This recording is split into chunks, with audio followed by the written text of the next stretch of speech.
So the topic this week is denial and feelings after acceptance, or self-acceptance, I'm sorry. I'm not really sure. I definitely went through a very brief denial period, but I don't know if like my whole life was like a denial thing going on. I say that because I had a really, really wrong idea of trans people for a really long time. I knew that men could become women and women could become men, but I didn't know that awkward teenage girls could become a little less awkward teenage boys.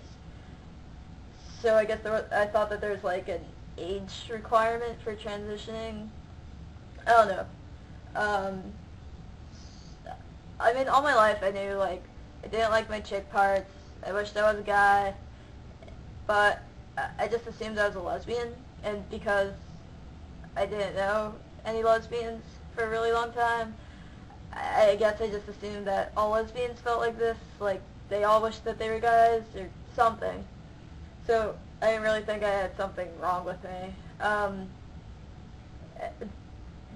So those ideas stayed with me for a good while. You know, even after I found the GLB community, the T was always silent. So I guess fast forward a little bit to sophomore year, probably the beginnings. I knew something was wrong with me, but I couldn't identify what. I mean, I knew I didn't like my chick part still.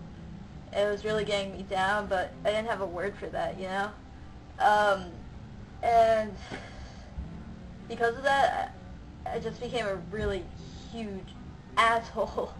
I was really cocky in how I talked, and, you know, I kind of swagger about me, but that was really just to cover up the fact that inside I was completely insecure.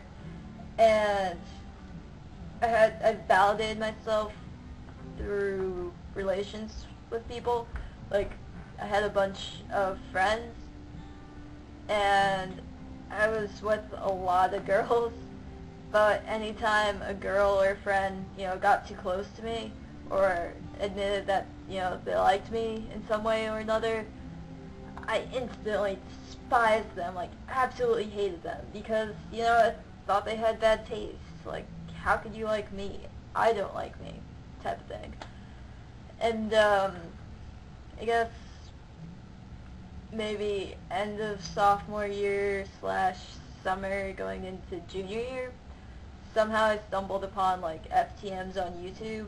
I think Kate Clark and Mighty Men were really like the first people I saw, and that blew open a lot of doors for me. I saw, you know, trans guys were normal, and, you know, kids, like young people, young adults could transition, and I started like identifying with what they were saying. But at the same time, I wasn't completely convinced. You know, just because I had the same sort of mindset as them, I didn't think I was them. I don't know. I was convinced I could still be a girl. So, you know, I continued on my merry way as like a little genderqueer lesbian, I guess. Moment of realization came probably in November-ish. Basically, what happened was, I started dating the girl at that time of my dreams, you know. I liked her for a year, and she finally agreed to go out with me, and a week later, I cheated on her. I don't know. So that killed me, basically. And one of my close friends came over the next day, and he was basically like, dude, I don't know why you hate yourself so much, but figure it out and get your act together before you burn every single bridge you've ever made, ever, and you end up alone. And that killed me. You know, I started crying my eyes out. I couldn't stand to be in my hometown. I had to go to New York, and I just walked around the city in the freezing cold. I ended up in Union Square, and I was watching all the people pass by, and everyone that was passing by seemed so happy, and I hated them for that.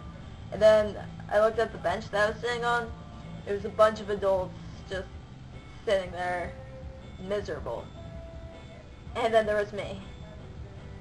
And it was at that moment, you know, I figured I could do nothing and continue what I've been doing and end up like the miserable adults who were sitting on the bench next to me. Or I could get up off that bench and do something, you know, figure out this transness.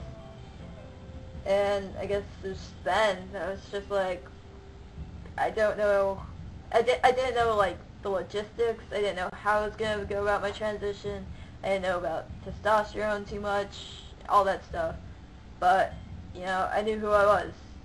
Questions! Jeez, you guys are fucking crazy. What are you reading, Ellie? I'm reading My Horizontal Life by Chelsea Handler, which is a collection of one-night stands. I'm reading My Sister's Keeper, you know, that really sobby story about that girl with leukemia who is dying. Huh, you guys suck at reading books. Wait, are you reading a book? I don't know how to read. I'm illiterate, actually. I'm dyslexic? No. But really, I am. But really? I got over that. Maybe. A little bit. I'm reading Flow My Tears, the Policeman Said, by Philip K. Dick, which is really fun because... Wait, what's his last name? Dick. Laugh. Okay. Which is really, really funny because when you go buy the book at like Barnes & Noble, or I got mine from a used bookstore. But anyway, you could be like, do you have any Dick novels? And any Dickies? I hate people that walk slow. Oh yeah, when they walk in front of you, they're really slow. Yeah. You're like, mother, you know, I love punching Mother of people God, back. please walk faster. I hate hypocrites. Bullshit. Bullshit. I hate posers. I hate... Wait, we were only supposed to pick one. He was very specific in his video. Okay, sorry. It was Adam's video. He was like, only one. So I guess we broke the rule. Oh well. Sorry. We hate everything. Yeah, pretty much. Everything. Everything bothers us. Everything. Fade dessert. Froyo. Froyo. Froyo. Yeah. Just got it. What were you saying that people say like froyog? It's like Frogurt or something. Frogurt. It's like Someone Frogurt. said Frogurt. Or like fro yogurt, and you're like, no, it's froyo, not Frogurt. Do you guys say frogurt? Because if Frogurt you do, is weird. I'm leaving this channel. JK. Not really. Frogurt. That sounds like Frogger. Yeah, like the It's like, oh, Frogger. You can do a question or challenge. Challenge. It's like double dare. ooh, double dare. physical challenge. Physical challenge. I would totally rock those. Just saying. What would you do if you had an 11th toe? Would you get it cut off or would you keep it? You have to keep it As as a friend. Give it a name. Yeah, that's our question. If you had 11 toes, would you keep it or chop it off? Either one. Yeah. And if you have one, cut it off as a challenge.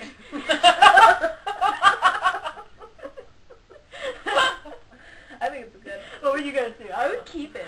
I like the idea of naming it. I'd be like, this is my I don't know. toe. And then you could like paint it different colors like regular toenails. I don't think they have toenails though. You get a little Like if it's an extra toe, I don't think If they I, have toenails. but you couldn't wear like flip flops, or you could. You could totally rock it. Yeah, but then you'd have like your toe hanging off Yeah, the side. hang off Let's get a like wider flip flop. I don't think they sell wider flip flops. Flip flops are pretty wide. Do they sell special flip flops for long toes?